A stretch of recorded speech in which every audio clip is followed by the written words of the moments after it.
another video because the team, where is it?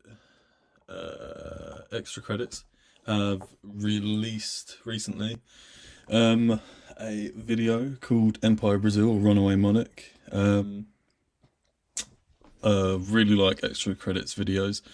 They're very informative and the animation, makes it kind of easier to watch. A bit like Bill Wurtz's History of the World or like History Summarized down here. I like all these channels. But yeah, haven't seen this one before.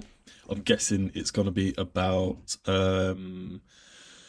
well, I can see if I just move this fucking ugly this says Lisbon, right? I know it says 1807 because when I clicked on the video it says that, but yeah, I'm guessing Napoleonic Wars, forcing the Portuguese royal family to flee to Rio de Janeiro, and that's where Prince Pedro really takes a liking to Brazil, which achieves independence in 1822, I think. I don't know, I might be chatting it out of my arse, but let's find out. I'm sure this is going to be a really good video.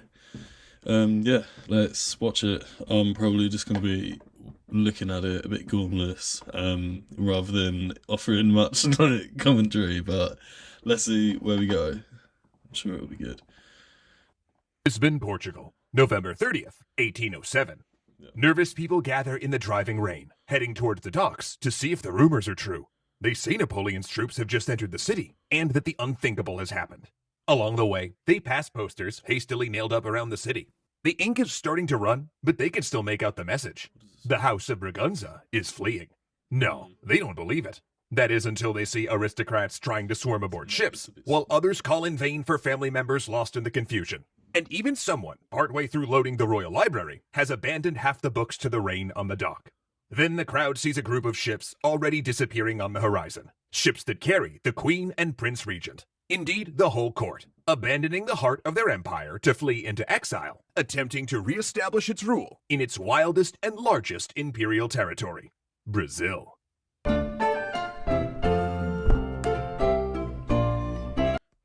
Okay, right. Yeah, so I'm really scant on details, but yeah, cool. So the Portuguese royal family go to Brazil because Portugal would always focus more on like the trade with Africa, not Africa, well, going around Africa and the Cape of Good Hope and all that shit, and going to India and trading and the carteira system or whatever it's called. Yeah, no, interesting. Suppose a good business model for the 1500s. But the Dutch kind of, they got. But yeah, so yeah, I literally can't remember what I said like 2 minutes ago. But yeah, Prince Pedro becomes King Pedro the First or Emperor Pedro. I think it was an empire. I don't know. Brazil's had some weird governments. Right, sorry, clumsy. Where were we? Yeah, that was it. So Pedro the First, apparently an absolute legend of a man. I think so, but slavery wasn't abolished in Brazil until 1888, which I'm pretty sure is when his rule came to an end. So I don't know. Yeah, I really don't know that much about it. I'm really trying to learn more about Brazil and like Portuguese and shit. Because yeah, it's quite cool. And it's often overlooked because Spanish tends to draw more attention, Spanish history and Spanish language. But anyway, yeah, let's keep watching because this is going to be interesting. Runaway Monarch, I'm sure this is going to be about Pedro, because he supported Brazilian independence when, Portuguese Empire, like Emperor, all of that stuff. Like, I'm sure you guys already know. You've seen the video. Let's watch. Let's go. This episode of Extra History is brought to you by all of our wonderful patrons over on Patreon. Thanks so much for your support. Though John VI was destined to inherit an empire, no one would call him a lucky man. He began his life with clear indications he'd lost the genetic lottery. Famously less than good-looking and often sick, there were times during his youth that it was thought he wouldn't survive. He was also unlucky What is this animation? life with clear indications he'd lost the genetic lottery. Famously less than good looking and often sick, there were times during his youth that it was thought he wouldn't survive. He was also unlucky in love, hustled into a political marriage with Princess Carlota Joaquina of Spain. Their marriage would be eternally unhappy. Wed by proxy when he was 17 and she only 10, he found he neither liked nor trusted her, suspecting she was a political agent of Spain. She, in turn, hated the Portuguese court, which was so religious and austere that women were not allowed to have social lives and theatrical comedies were banned. She considered her husband ugly, buffoonish, and jealous of her vivacious personality, and also she was totally a political agent of Spain. John was never supposed to be king, but when he was 18, his father died, followed 2 years later by his progressive and intellectual older brother. Then, 2 years after that, his mother the queen had a mental breakdown, falling into a deep depression and occasionally being unable to understand what was happening around her. Mental symptoms which may have been a result of her incestuous ancestry. Yeah, sorry, we sort of skipped over the incest thing. See, John's father was also his mother's uncle. The House of Braganza was interesting. Wait, I don't understand this. So his father was his mum's uncle, because his... So that's him, and that's his mum and his dad. Oh my god, that is so fucked up. His mum's dad is his dad's brother. Oh, man. Yeah, this is sick vid, good vid. So here's John in 1792, suddenly being offered the role as Prince Regent to rule in his mother's stead, and he refused to accept. Because you see, under the laws of Portugal, if he died during his regency, and his children were too young, his wife would become regent. And by this time, it was pretty clear that if Carlota got her way, she'd make Portugal into a Spanish puppet. His best option was to act unofficially as regent, relying on counselors for 7 years until his kids got older, which just encouraged rumors that he was secretly mentally unstable as well, and unable to take the... Honestly, this software, fucking hell, is so in the way. I just want to watch this video. Like, can he even? So American. reigns.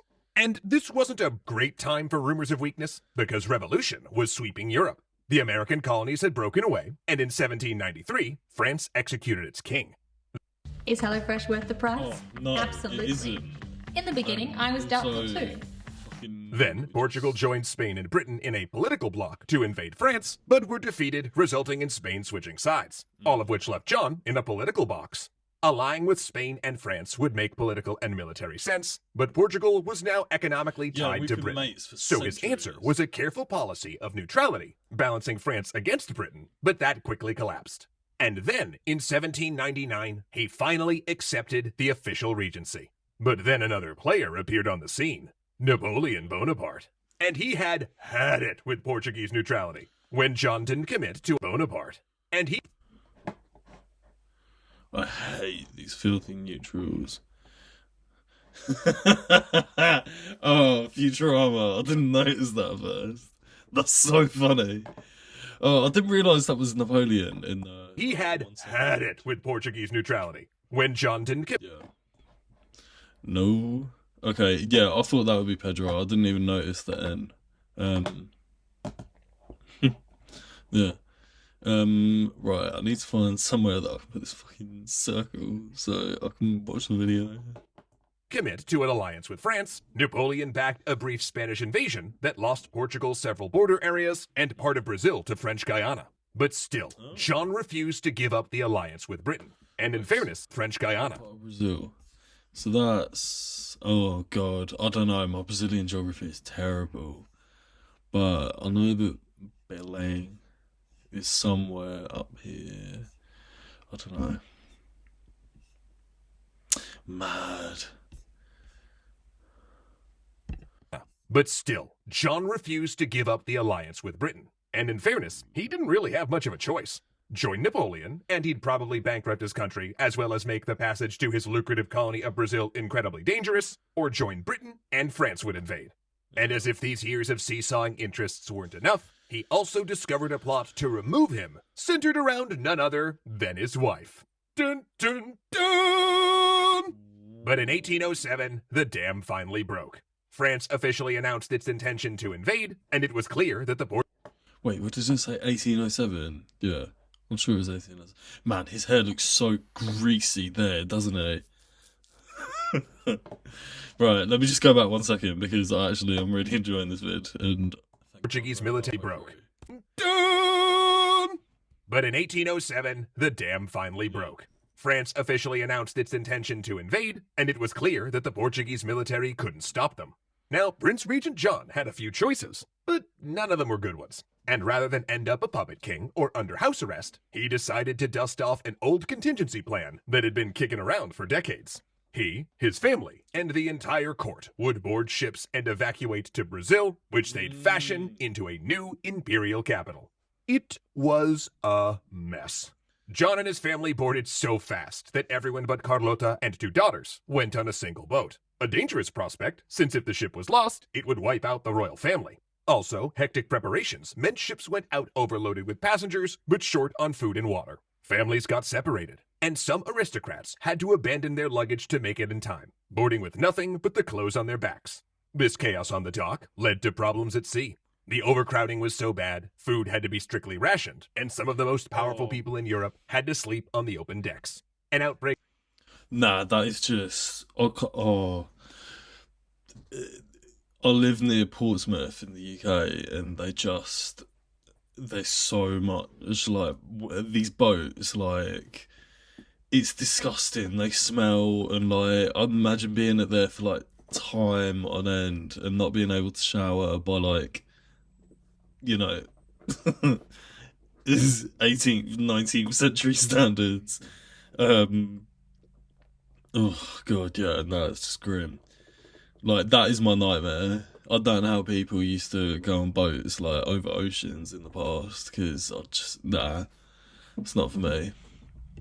Outbreak of lice forced many women to shave their heads, and for 2 torturous weeks, they were becalmed in the middle of the Atlantic. Meanwhile, the inhabitants of Brazil gathered to receive the royal couple with an air of understandable excitement. This was the inhabitants of Brazil torturous to receive the royal couple with an air of understandable excitement. This was the first time ever that the European royals visited one of their colonies. Oh, and you know, they'd just seen all the portraits of Prince Regent John, his princess, and the queen. They were pumped. Thus, it was a little awkward when they met the couple and found out that not only had the portraits somewhat generously portrayed them as more attractive than they were, with fewer facial warts, but they were also very much worse for wear after the voyage. The Braganzas, by contrast, saw a world they could scarcely imagine. Rio de Janeiro was nearly 2.5 centuries old at that point, yet it still felt like a frontier port. Streets were unpaved and muddy, and it was small, unable to house the thousands of courtiers that came in on the flotilla. No matter, the royal family moved into the governor's mansion, using the attached jail as a servant's quarters. And if any government official or court figure, or just a royal friend or relation needed housing, they just seized it on royal authority and booted out the current occupant. Which, as you can imagine, made them always piss off the locals. Fuck me. Sorry, I really shouldn't swear that much if I want to actually put this on YouTube. But that's just how the people not learn that just doesn't work. Like, you've got to win hearts and minds, not like what? Nah. My kebab's here. Sorry about that. Just had to have a not kebab, lamb wrap. I forgot. I thought I had a kebab, but it was still lamb, best meat. So I'm happy. Anyway, right, back to runaway monarch empire of Brazil. What was happening? So the Portuguese royal family had fled Napoleon and they'd arrived in Rio, and the locals were really excited to see them. But they didn't like them that much when they arrived because they were apparently clapped and a bit wretched and